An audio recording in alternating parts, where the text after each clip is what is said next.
Welcome back to Beautiful Work, Beautiful Life. And today I am so happy to have Bri McCorkell back in the house with me in our virtual house, right? And returning to have a really cool episode today, which we're calling Threading the Light. And that's going to be, probably need a little bit of explanation and whatnot. So we'll get into that as we go forward. But first, I want to welcome Bri. Bri, thank you for coming back and spending time with me again on the podcast. Thanks for having me again, Laurel and friends. I'm very honored to be here. So glad you're here. I love your voice. I know that we said last time when we were visiting with people here on the podcast, I really encourage people to follow you on Instagram. And if you're not an Instagram user, go over to Facebook and check out Facebook and what Bri's doing. But your voice is so powerful and lends such I think, such light to learning how to be authentic and vulnerable and yet still show up as a strong, empowered woman. And so I think those combinations are really, for me, they're one of the most wonderful things that for me when I'm on social media to connect with women that are in that space. So thank you for bringing that to that space. I think it's just so important, to hear from women that are doing the work and bringing light to this. Yeah. Yeah, it's kind of something that the level of honesty and really being so open and sharing is something I was kind of just born that way. And I remember, being younger and just talking about all the things and never having any really like embarrassment or shame about like being really honest and getting some feedback from the world around me, like, whoa, like, you sure you want to talk about that and you want to be an open book in that way? And I'm like, why are we supposed to be different? So I found, over the last 7 years, as I've really gone through this spiritual journey and, all these little mini awakenings and gotten sober and had my 3 babies, just sharing all of the aspects of what that looks like and what that feels like. It's just second nature to me. And I do it because it feels freeing to me. And it's almost like my therapy is to write and to share. But it's pretty cool how many, women have reached out to me over the years of me sharing on Instagram. It's kind of like a diary, and they're just express thanks because it helps them to not feel alone. And to know that I think that's the number one cause of our suffering is women feeling that they're alone in what they're going through. And so to hear from somebody who's going through similar stuff, I think has been really comforting. And so I've been happy that that gift was bestowed on me. Well, I am too. I love being part of your world in that way too. So, Bri, today we're going to tackle kind of I think, a big topic, and we will have had some episodes before this one where we'll be talking about energy work and starting to introduce our listeners, particularly those that are new and haven't done a lot of energy work or experienced energy work before, to hopefully invite them to come and sit at the table with us and find out what it's all about. Because I know for me, it changed my life dramatically, and ever since has up-leveled my whole experience of living in the world, and to have that dimension opened up to me and experience it is a daily joy. And so I really can't encourage listeners enough to start your exploration around energy. And when I think of energy, I also think of it simultaneously with light, and we're talking about threading the light today. So let's talk a little bit about energy, and will you share a little bit about your introduction? First, when did you feel like you were introduced to and started to, understand that there was a whole world of energy medicine, energy, light, all that out there? And how did you get, intrigued by it, so to speak? I mean, I think earliest memories of being in touch with energy was when I was a young girl. I mean, I was born sensitive.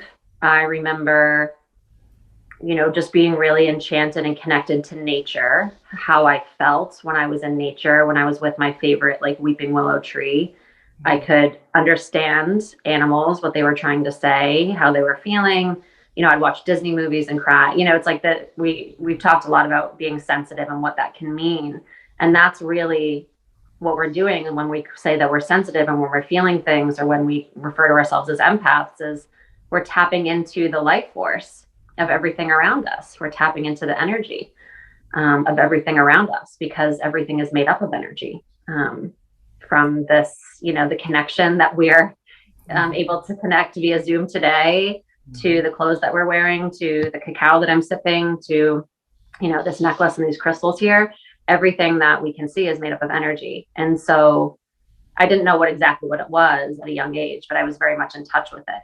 And I think it really wasn't until I kind of had my first really big awakening after the birth of my son, almost 8 years ago now, where I started to kind of get back in touch with the subtle realms of the world that we live in. I started being really drawn to receiving energy work on myself to heal, heal my body. I started to get really into polarity therapy. I started to get really into Reiki. And that was kind of my entry into understanding energy and working with energy, and how I could kind of channel it and use it to help heal myself and heal like emotional wounds, heal spiritual stuff, heal physical stuff. And that was, 8 years ago. And since then, I've studied probably, 12 to 15 different types of energy, become a Reiki master. I now teach how to heal with energy. And yeah, it's a big topic that has a lot of different facets that we can talk about, I guess. It is.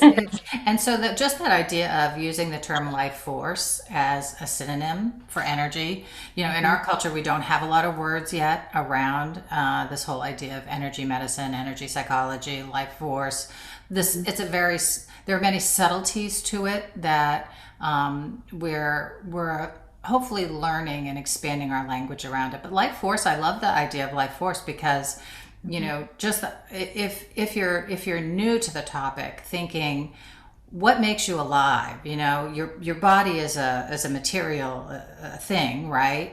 But something in there is making move your hands and making you think and helping you smell the roses that are on your desk or whatever, right? And that life force is part of, what we are. Mm-hmm. And we all are connected through that life force energy. And so the idea of opening up to that world and beginning to explore it is an endless journey, really. Mm-hmm. It's so exciting. Yeah. I think, what's coming up right now, and I have a group mentorship right now of women where we meet virtually and in person. And one of our topics, it's all about how we are the same energy as nature. Like we all share a universal life force. We're all made up, every living thing, whether it's a rose or like we talked about, your cacao or the air, like everything is made up of the same universal life force. And how, especially that can be really helpful to identify with, and to understand that like what makes us alive is the same as the bird, and is the same as the bear and the deer and the grass and the trees, and really kind of come into this deeper reverence of nature and of Gaia, and of knowing that we are all of the same light force. But also I'm finding that it's really helping the women who, in my group especially, who have maybe had some like negative experiences with religion or dogma, around like, kind of this very masculine way that they've been brought up, and this is their experience, and have had kind of some negative experiences around that, to really identifying with this more female energy, this life force of Gaia, like of us being made up of the same energy as her, which in the yogic tradition they call Shakti. And they believe that like the female essence is, the energy that makes up the world. So it's just this really beautiful connection that I'm seeing unfold lately for myself and other women, where we're really connecting to our own life force and nature. It's like we're realizing that we're made up of the same thing, and it's helping us to kind of come home to that like wisdom of nature and wisdom of the earth, and that we are nature. And it's just kind of the really bigger picture shift that I see women kind of helping them to return to their feminine energy and where they come from, which is part of my work. Yeah. It's been a big part of my work too, in terms of introducing clients to this idea of energy, and then having more, having it come into the experience in a moment to moment way during sessions where we're starting to get in touch with what the experience is on an energetic level. I think for most women, if we think about the whole masculine, feminine, and the layers of how we experience life, right? So in humans, we have the physical, the physical, the emotional, the mental, and the spiritual. And so it's I always think of it as masculine, feminine, masculine, feminine. So the feminine is emotional and spiritual. Masculine is more physical and more mental.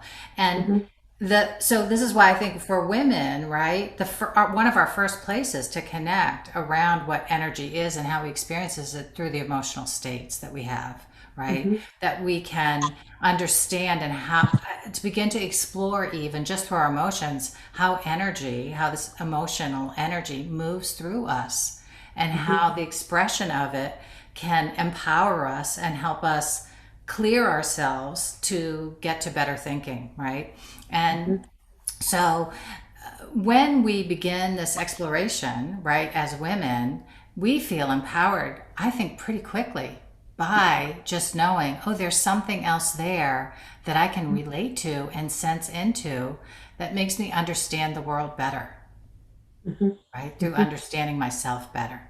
And that's Mhm. why we and I want to continue to invite women to come into this space and explore. And the idea of, how this interacts with your religious or spiritual beliefs, they don't even have to connect. I mean, it can be whatever you want it to be.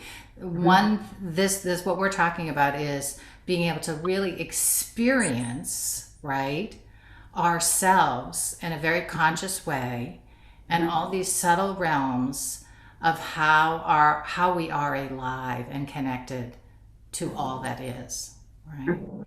Yes.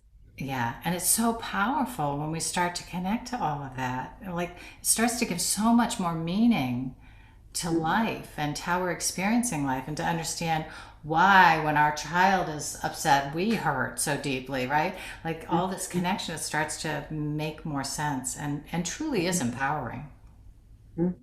Yeah. Yeah, absolutely. It's so true. It's when you start to really tap into that, how powerful we are and how we are all made up of energy, and what that looks like and how that affects us, ourselves, those around us, our loved ones, family members.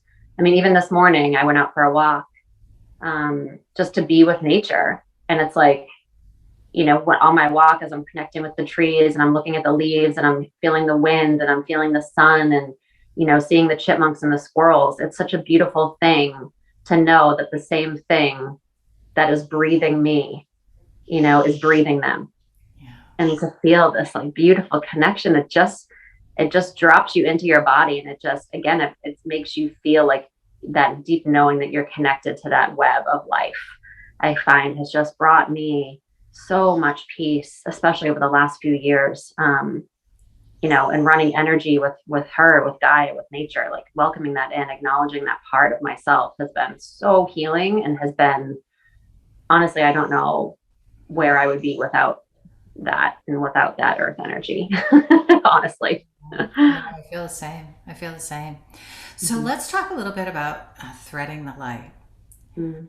So, as we make the leap from this idea of energy over to threading the light, let's Mhm. just connect these two ideas together, right? So, Mhm. I know for me, I'll share a little bit about my shamanic experience. And when we were doing shamanic work, and when I do shamanic work with people, I think of our energy field as a tapestry that's woven with light threads. And so, as we do healing work, experience healing work, what we're doing is kind of really refreshing our this tapestry, and reweaving, light, Mhm. different shades of light, different subtle realms of light, right, into our energy body.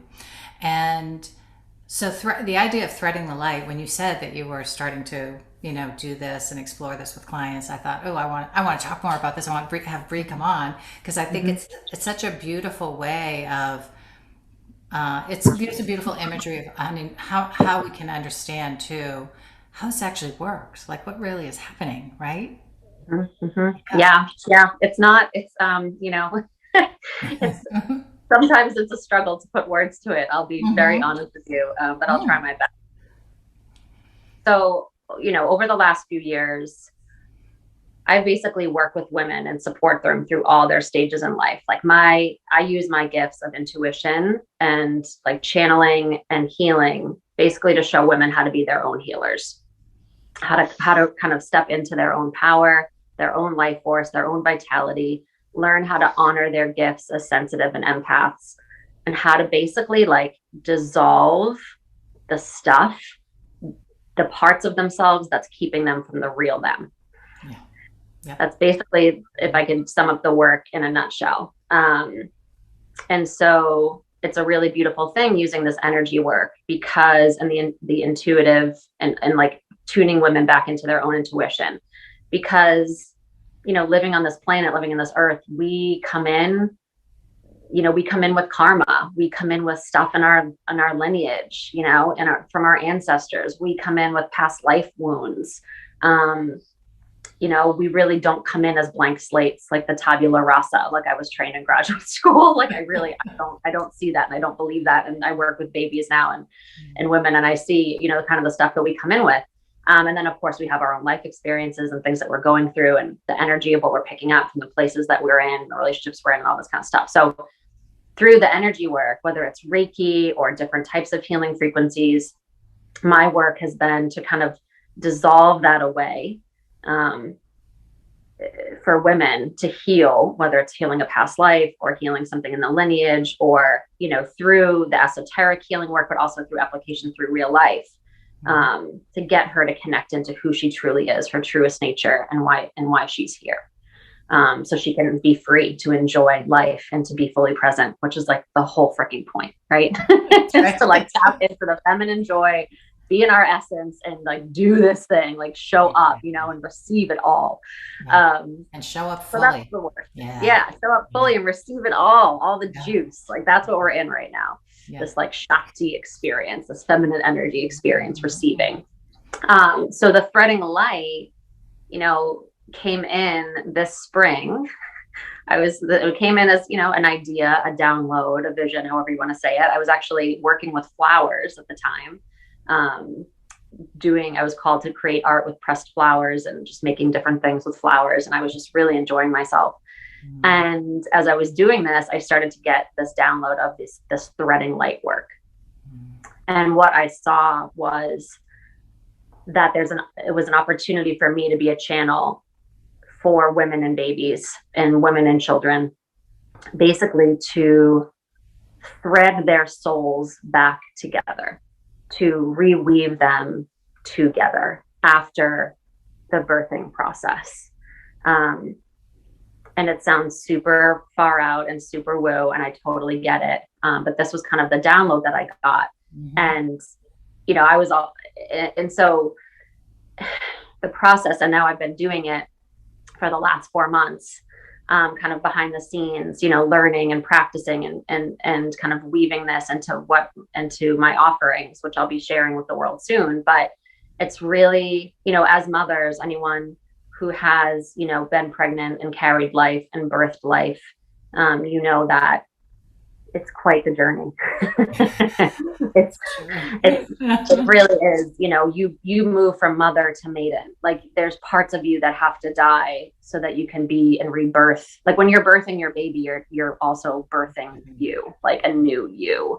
And there's so many parts that you walk through, and so much of it wasn't what you thought it was going to be. And there's also the world that we live in that disconnects us from our power and tells us that we don't know how to birth and that we don't know how to do this. And there's all this like interference and all this outside, sometimes masculine energy where we're kind of cut off from our knowing. And, the birth, it typically doesn't go the way you thought. And, we just as women, we can accumulate so much emotional, spiritual, physical trauma even just from the birth itself.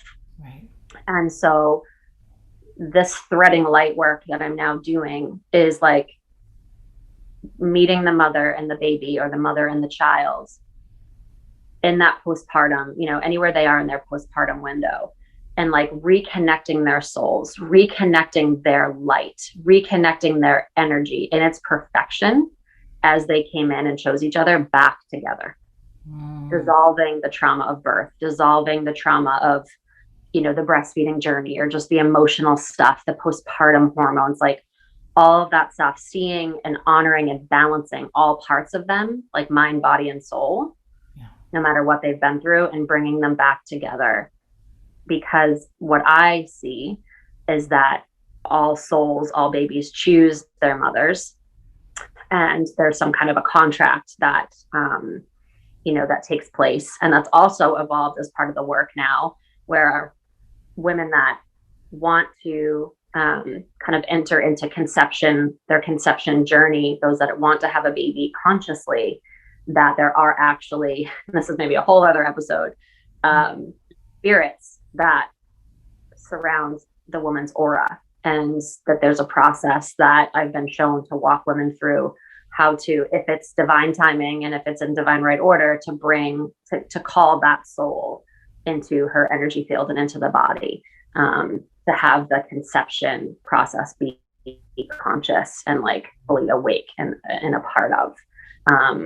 So there's all these different facets that are going on with this work, with this threading light, at all stages of a woman's cycle, in motherhood. And so that's what I've been kind of doing behind the scenes these last 5 months. Yeah, that's awesome.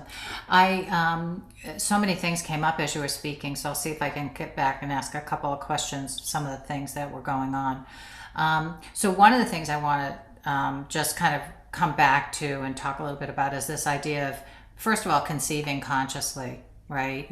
The idea of, so how would you describe that? Just so as for the women and the men even that are listening, right? How would you describe consciously conceiving?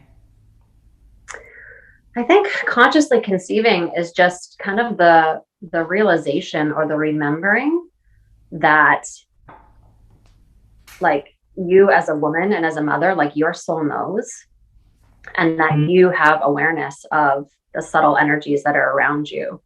And sometimes that subtle energy is a soul, like I work with mothers who, whether they're first time mothers or third time mothers, who can feel, like they tell me, like they can feel the presence of a being that wants to come in, or that they can feel they're having these conversations with, a presence in their life that, feels very comforting to them. And it feels like it could be the soul of their child. Like it's, there's some women who are born kind of with this knowledge and this awareness of energy and souls around them. And there's others that, after becoming mothers, are going through some type of initiation or some kind of awakening, or when they become very aware of the desire that they want to have babies, they want to become a mother, that all of a sudden there's these things happening. They're seeing all these signs, like all this kind of esoteric stuff starts to happen.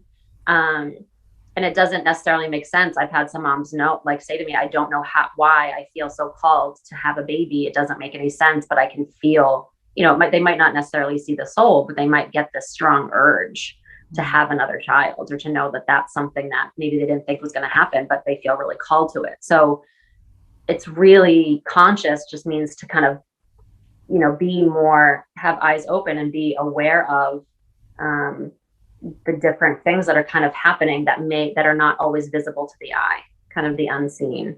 And conception obviously is, the process of conceiving a child and bringing that child from the energetic realm into your physical womb, and birthing it, some would refer to. Is that helpful? Yeah, I think that's helpful. Well, I think that, when we say consciously conceiving a child, there's, in order to conceive a child, we have sex. Oftentimes, we're adopting. So it's not necessarily connected to that act, but we're calling in a child into our life, right? And then there are times when we might be in the space where a child's coming into our world, but we're not calling it in, Hmm. you had sex and you didn't want to have a child, right? That wasn't the intention. It was just to enjoy the pleasure of sex, right? So Hmm. it's the idea of really thinking about all the layers. I think the reason I wanted you to talk about it, because I know there's many layers to Yeah. consciously conceiving and consciously calling in someone Yeah. in to come in through you as a child, right?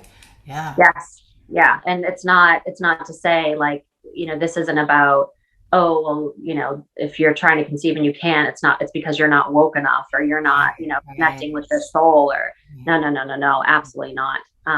Like you said, there are some souls that, that come in without us even being, this happened to me. My third child, like we were not he came in on his own accord and was like, this is time, I need to be with you, this is part of our contract, this is part of my lesson, like karmically I'm meant to be with you at this time. And we were like, whoa. So they have there's all this research, there's this whole body of work in pre and perinatal psychology that talks about how there is actually life before conception, there is life before the brain is formed, that the spirit has a soul, and that there is a presence and a knowing before there's even a body formed. A really great book for anyone who's interested in reading more about that is called Spirit Babies. I think I have it here. Let's see what the author is. Yeah, Spirit Babies: How to Communicate with the Child You're Meant to Have, by Nice. Walter Macachin. I don't know how to say that.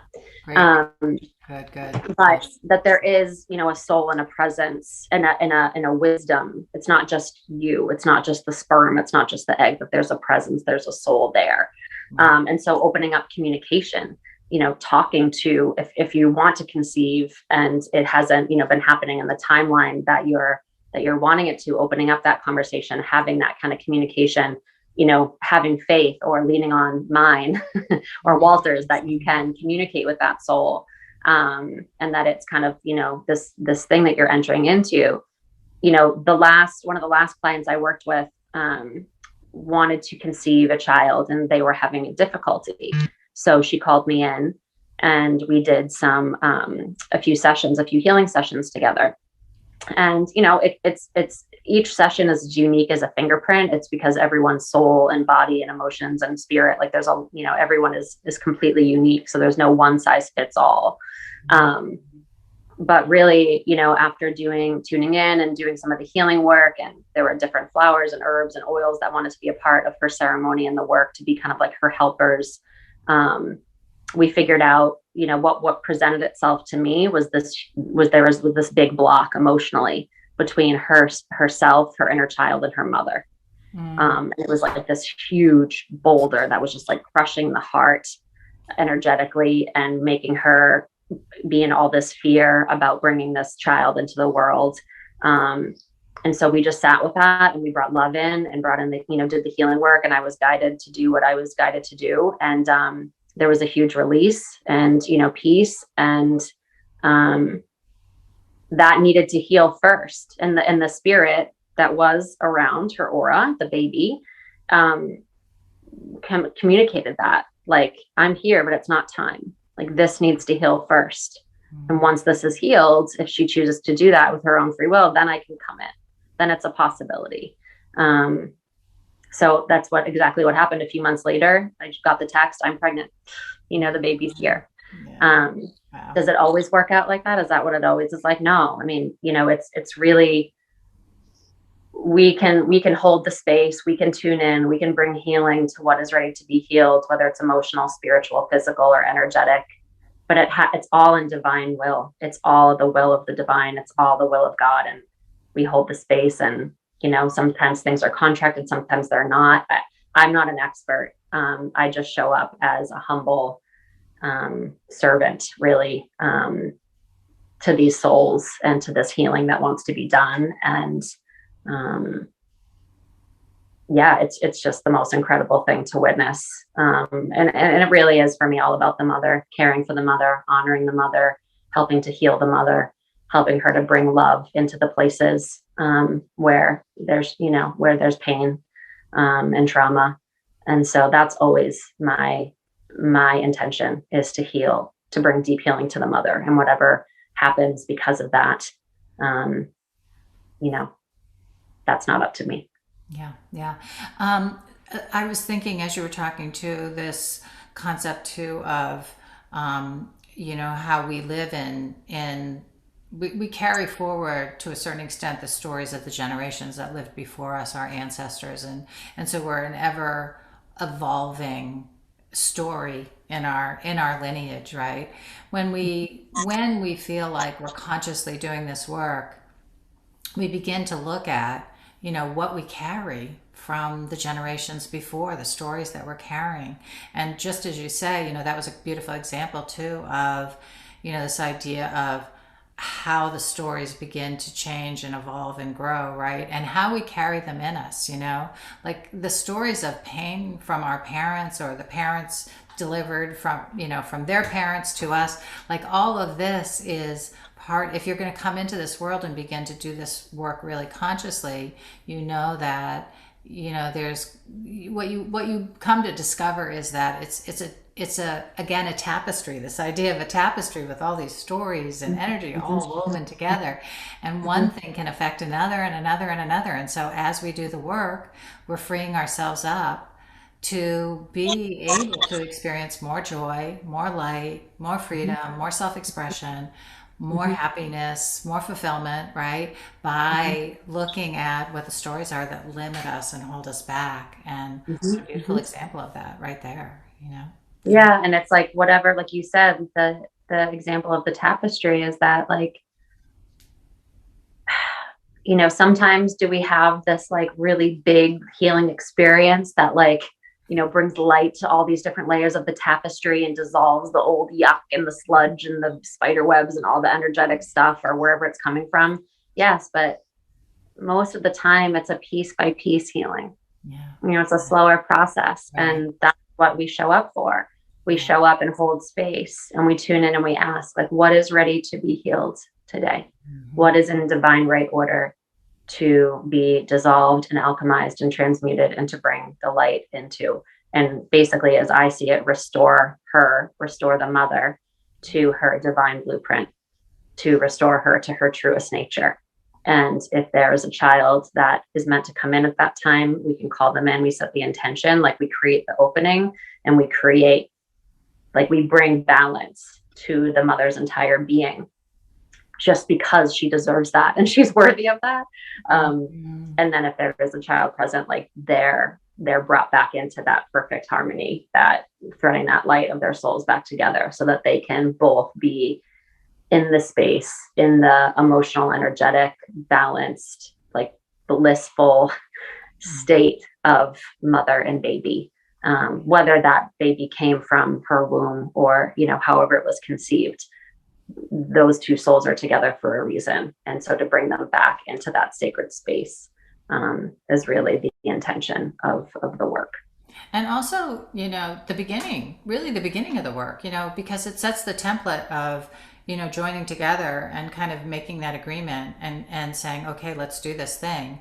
And then this thing becomes a whole nother journey, right? So we literally are beginning the dance of a lifetime together, and more to learn, more to grow together, right? Like when we're talking about this, it's not like, oh good, now I'm going to have the perfect child experience, I'm never going to have a problem with my child, I'm always going to be happy. Like, it's not that. That's not what we're talking about. It's the idea of you are now able to come in together and kind of execute what you came here to do. And that's always a dance going forward. There's going to be ups and downs and highs and lows, and the good parts and the hard parts and the messy parts, and it's all okay, because the more consciously we do it, and the more that we can look at all the messy stuff and just go, hey, it's just part of what we're here to learn and grow and do and experience together. And what wisdom do we have to explore, right? And to gain from living this out together. And that's been the beautiful part of, I know your kids are getting a little bit older now, you're starting to have like those kinds of conversations where you can see, wow, we're teaching each other, right? It's not just about me anymore. Oh yeah. Right? Oh yeah. It's so cool to be in that space. Well, even like, it reminds me, I had a threading light session this past weekend up in Maine, and the baby was only a few months old, and so I went into the session, of course, being human, having an ego, like, oh, I bet this is how it's going to go, and it's going to be so healing for the mother, and like that baby ran the show. Like she ran the whole session. She was like, this is for me. She showed us an aspect of her birth that was not, that she felt not disempowered by, that she didn't feel in control of. And she wanted to speak out about that. And she asked me to bring healing to specific parts of her body. She asked me to reconnect specific chakras with her mothers. And then she had me kind of communicate to the mother and her partner about like how she wanted the birth to go.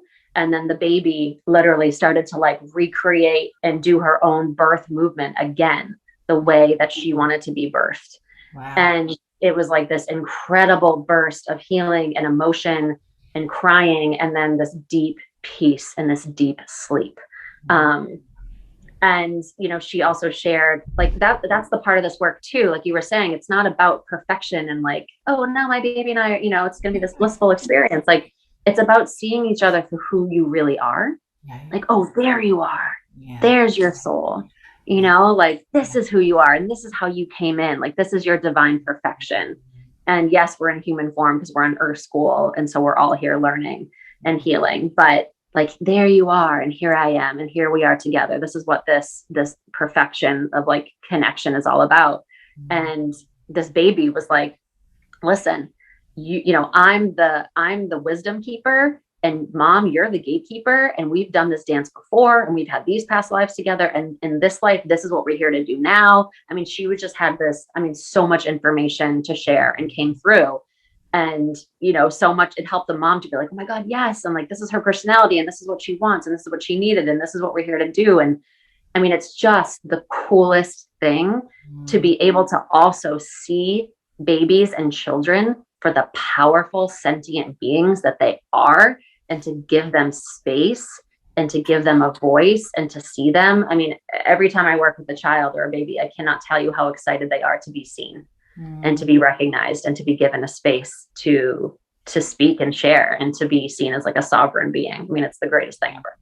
So beautiful. So beautiful. So for other people who are listening, anyone tuning in who has stayed with us this long and is really interested in this idea of conscious parenting and conscious work, I'll give another book referral because I love this book and this woman, Conscious Parenting by Shefali Tsabary. I never know if I say her name exactly right. I'll put it in the notes here for anyone.